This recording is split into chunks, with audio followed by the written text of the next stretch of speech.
इस वीडियो में हम लोग जानेंगे इन्फ्लेशन के बारे में। इन्फ्लेशन क्या होता है, कितने टाइप्स के इन्फ्लेशन होते हैं, इन्फ्लेशन क्यों होता है, इन्फ्लेशन अच्छा है या बुरा है, और इन्फ्लेशन किस बेसिस पे नापा जाता है या उसको मेज़र किया जाता है।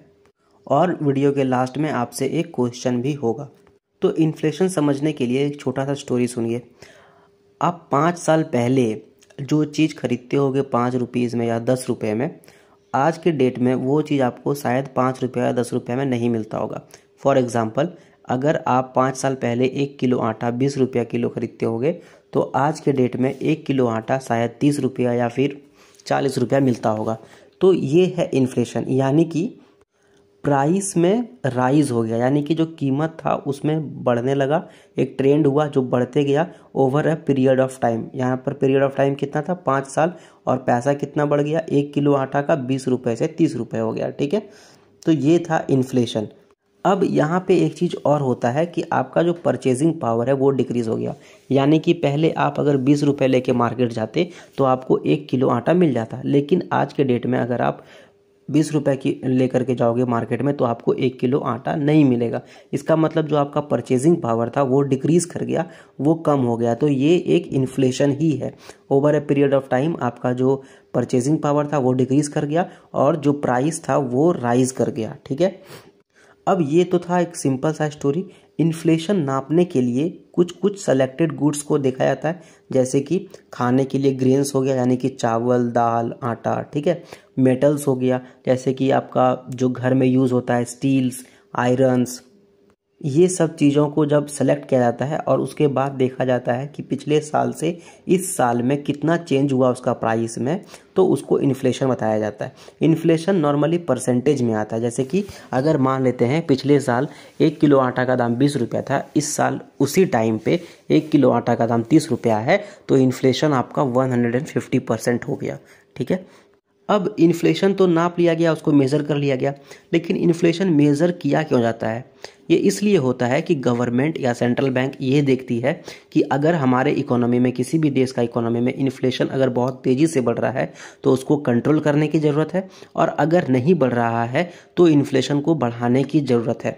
मान लेते हैं कि इन्फ्लेशन अगर 0% है, इसका मतलब इकोनॉमी अच्छी तरीके से ग्रो नहीं कर रहा है, और अगर इन्फ्लेशन 150% जैसे भी हमारा एग्जाम्पल था, इसका मतलब इकोनॉमी जो है वो बहुत ज़्यादा डिज़ास्टर की ओर गिर रहा है, जो कंट्री का रुपीस था वो बहुत ज़्यादा गिर रहा है।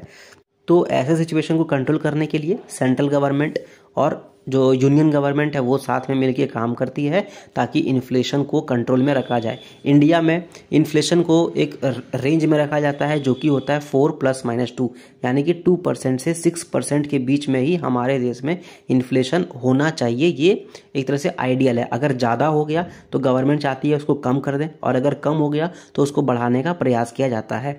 अब हम लोग बात करते हैं कि इन्फ्लेशन का क्या क्या कारण है।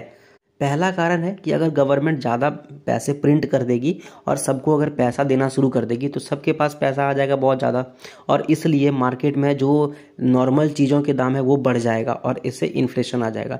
एक एग्जांपल है यहाँ पर वेनेजुएला का। वो वहाँ पर गवर्नमेंट बहुत ज़्यादा पैसा प्रिंट करना शुरू कर दी और इसलिए वहाँ पर इन्फ्लेशन आउट ऑफ कंट्रोल हो गया। आप इसके बारे में सर्च कर सकते हो गूगल पे या फिर यूट्यूब पे। ठीक है, दूसरा कारण हो सकता है कि जो लीगल टेंडर है, यानी कि जो करेंसी है उसको डिवैल्यू किया गया, उसका जो कीमत है इंटरनेशनल मार्केट में उसको कम कर दिया गया। अगर उसका कीमत कम कर दिया जाएगा तो क्या होगा, इंपोर्ट जो है वो महंगा हो जाएगा और इसलिए इन्फ्लेशन जो है वो बढ़ जाएगा। तो ये थे इन्फ्लेशन के कारण। अब इन्फ्लेशन 3 तरीके से होता है। एक होता है डिमांड पुल, दूसरा होता है कॉस्ट पुश, और तीसरा होता है बिल्ट इन। पहला, अगर डिमांड पुल का बात करें तो इसका मतलब डिमांड के कारण इन्फ्लेशन बढ़ने लगा। फॉर एग्जांपल, अगर एक सेब है और 50 आदमी है तो इसका मतलब क्या होगा, जो सबसे ज़्यादा दाम उस सेब का बोली लगाएगा वही वो सेब ले जाएगा।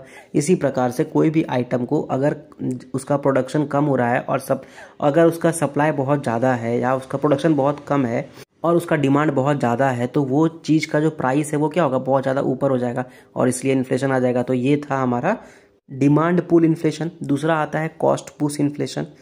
इसका मतलब क्या हुआ, कोई भी चीज़ को प्रोडक्शन करने में, उसको बनाने में जो पहले पैसा लग रहा था वो अब ज़्यादा हो गया। फॉर एग्जांपल 1 किलो सीमेंट बनाने में पहले अगर 400 रुपये लगता था और आज जाकर के अगर वो 500 रुपये लगता है तो नॉर्मल सा बात है, वो क्या करेगा, मार्केट में ज़्यादा दाम पर बेचेगा, इसलिए इन्फ्लेशन बढ़ जाएगा, है ना, महंगाई जो है वो बढ़ जाएगी। और तीसरा होता है बिल्ट इन इन्फ्लेशन, यानी कि जैसे जैसे चीज़ों के दाम बढ़ते जा रहे हैं वैसे वैसे लोगों का जो महीना या जो सैलरी है वो भी बढ़ते जा रहा है, क्योंकि उनको वो लिविंग स्टैंडर्ड मेंटेन करना है। और इस प्रकार से रेगुलरली जो है इन्फ्लेशन बढ़ते जा रहा है। खास करके ये हमारे देश में भी आप देखो, अगर हमारे देश में भी सेम चीज़ हो रहा है, ठीक है। तो ये है बिल्ट इन इन्फ्लेशन, ऐसा होना स्वाभाविक है और ये कोई प्रॉब्लम की बात नहीं होती है। अब इन्फ्लेशन जब सेंट्रल गवर्नमेंट या फिर यूनियन गवर्नमेंट मेज़र करती है तो वो दो चीज़ों पर मेनली मेज़र किया जाता है। पहला होता है कंज्यूमर प्राइस इंडेक्स और दूसरा होता है होलसेल प्राइस इंडेक्स। तो इस प्रकार से गवर्नमेंट जो है वो इन्फ्लेशन को कैलकुलेट करती है और फिर लोगों को बताती है कि हमारे देश में इतना इन्फ्लेशन था। अब मेरा आपसे एक सवाल है, आप मुझे ये बताओ कि इन्फ्लेशन किसी भी देश में अगर हो रहा है, मान लेते हैं 2%, तो क्या वो अच्छी बात है या वो बुरी बात है? और दूसरा क्वेश्चन ये है कि किसी देश में अगर 100% इन्फ्लेशन हर साल हो रहा है तो क्या वो अच्छी बात है या वो बुरी बात है? आप इसका आंसर कमेंट सेक्शन में कर सकते हो। और अगर ये वीडियो आपको अच्छा लगा तो आप इसको लाइक कर सकते हो, दोस्तों के साथ शेयर कर सकते हो, कुछ भी पूछना है बताना है तो कमेंट कर सकते हो, एंड चैनल को सब्सक्राइब कर सकते हो। Thank you very much.